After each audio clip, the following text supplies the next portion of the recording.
পরিচালকের নতুন বার্তা, গুলশান থেকে গুলিস্তান নতুন মুভি নিয়ে নাম নিয়ে যে ধোঁয়াশা সেটা নিয়ে বিস্তারিত কথা বলবো। পরিচালক কি বার্তা দিচ্ছে, গুলশান থেকে গুলিস্তান কেন বলছে, কিসের জন্য বলছে, এটা আপনাদের জানার দরকার না। মেগাস্টার শাকিব খানের নতুন ছবি, পরিচালক আবু হায়াত মাহমুদ এবং এই ছবির প্রযোজক ক্রিয়েটিভ প্ল্যান্ট, এনারা যে একটা নতুন ছবি করতে যাচ্ছে 2026 সালে রোজার ঈদে, সেটা নিয়ে আপনাদের অনেক আশা প্রত্যাশা যে কখন আসবে, কখন নাম দেবো, কখন নামটা আসবে, কখন এটা নিয়ে কথা বলবো। এখন বাংলাদেশে শুধু এইটাই চলতেছে, আর ভুয়া নাম নিয়েও অনেক কিছু চলতেছে। তার জন্য পরিচালকের পক্ষ থেকে একটা বার্তা আসছে, সেই বার্তাটা আপনাদের সামনে প্রেজেন্টেশন করব। কেননা এই যে আমি কালা জাহাঙ্গীর নামটা নিয়ে অনেক আলোচনা সমালোচনা সব কিছু হইতেছে, আর এটা নিয়ে অনেক পণ্ডিতও হইতেছে, সেটা আপনারা জানেন। দেখা যাক কী হয়। উনি আমাদের পরিচালক মেহেদির কথা বলি, আবু হায়াত মাহমুদ, উনি একটা পোস্ট করছেন। উনি ওখানে লেখছে যে মেগাস্টার শাকিব খানকে নিয়ে আমরা যে সিনেমাটি করতে যাচ্ছি সেটি নিয়ে কিছু ভুল তথ্য ছড়াচ্ছে সোশ্যাল মিডিয়ায়। এই যে আমি বললাম যে শাকিব খানের নতুন ছবির প্রযোজক পরিচালক পক্ষ থেকে এই বার্তাটা আমরা চেয়েছিলাম, সেটা পেয়েছি যে ভুল তথ্য ছড়ানো হচ্ছে নাম নিয়ে বা শাকিব খানের ছবি নিয়ে।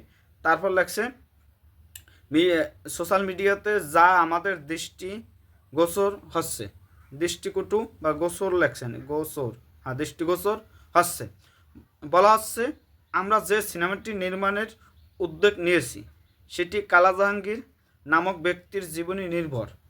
মানে এই কালা জাহাঙ্গীর ব্যক্তির জীবনী নির্ভর, এটা সোশ্যাল মিডিয়ায় প্রচার হইতেছে।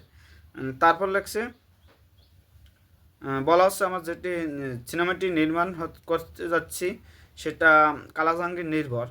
এই তথ্যটি একেবারে সঠিক না, এই তথ্যটি একেবারে সঠিক না। আমাদের প্রোডাকশন হাউস ক্রিয়েটিভ ল্যান্ড এবং পরিচালক আবু হায়াত মাহমুদ পক্ষ থেকে এই ধরনের কোনো মন্তব্য কোথাও দেওয়া হয়নি।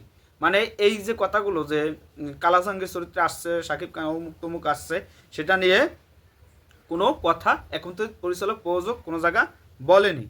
তারপর লাগছে পরিষ্কারভাবে জানিয়েছি আমরা যে সিনেমাটি নির্মাণ করছি, নির্মাণের উদ্যোগ নিয়েছি সেটি নির্দিষ্ট কোনো ব্যক্তির জীবনী নির্ভর না।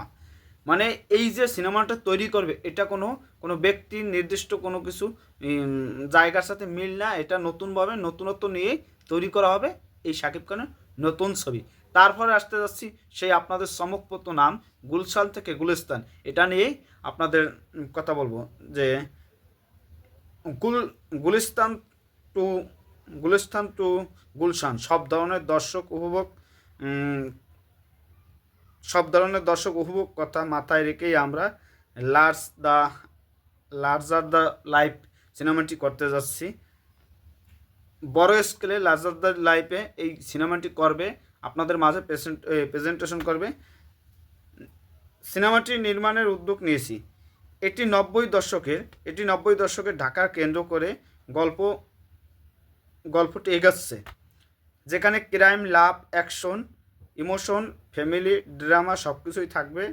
আমরা অনুরোধ জানাচ্ছি আমাদের অফিসিয়াল স্টেটমেন্ট ব্যতীত অন্য কোনো থেকে পাওয়া তথ্যের উপর আপনারা বিশ্বাস করে এগুলো নিয়ে সমালোচনা বা এগুলো নিয়ে আলোচনা কোনো কিছু দরকার নাই। প্রযোজনা প্রতিষ্ঠান যখন বলবে, তাদের পেজ থেকে যখন ডিক্লেয়ার দেবে, এটা নিয়ে তখন মেতে উঠবেন, ওনারা এটাই বলছে। পুরোদমে আমাদের সিনেমাটি প্রি প্রোডাকশনের কাজ চলছে। সিনেমাটি দর্শক নন্দিত ও সার্বিকভাবে সফল করতে দেশ ও দেশের বাইরে আমাদের একাধিক টিম নিরলসভাবে কাজ করে যাচ্ছে। আসছে আগস্টে আমরা সিনেমার নাম ঘোষণা করব। বাড়তি চমক হিসেবে আরও কিছু থাকতে পারে। মেগাস্টার শাকিব খানকে চুক্তিবদ্ধ করার সময় আমাদের প্রতি আপনাদের যে বিশ্বাস রেখেছেন, ভালোবাসা ও সমর্থন দিয়ে এসেছেন, প্রত্যাশা রাখি পুরো জার্নিতে এবং রিলিজের পরে এইভাবেই আপনাদের ভালোবাসা ও সমর্থন আশা করি। শিরিন সুলতানা প্রযোজক, আবু হায়াত মাহমুদ নির্মাতা, এই নতুন ছবির নির্মাতা, তারা এই কথাগুলো বলছে। আপনাদের কাছে কেমন লেগেছে সেটা আপনারা জানান। মেগাস্টার শাকিব খানের তার এই যে নতুন ছবি যে গুলিস্তান টু গুলশান, এই যে আলোড়ন সৃষ্টি করবে, এটা আমাদের জন্য ভালো লাগার মুহূর্ত যে শাকিব খানের নতুন ছবি নিয়ে যে সমালোচনা আলোচনা সব কিছু আমাদের প্রযোজক এবং পরিচালক তার একটা বার্তা আছে, সেই বার্তা থেকে অনেক কিছু পেয়ে গেছেন। এখন জাস্ট অপেক্ষা করুন, এই সপ্তাহ, আগামী সপ্তাহ বা পরের সপ্তাহের ভিতরেই আপনারা কিছু না কিছু ধামাকা পাবেন, এটাই আমরা প্রত্যাশা করতে পারি। সবাই ভালো থাকবেন, ধন্যবাদ। অল সাকিবিয়ানসটা এখন শুধু সময়ের অপেক্ষা, কিছু একটা আসছে ধামাকা, এটা নিয়ে আপনাদের সাথে বিস্তারিত কথা বলবো যে কবে পোস্টার বা নামটা ডিসিশন করা হবে, সেটা নিয়ে আপনাদের ফুল ভিডিও নিয়ে আসতে আসি।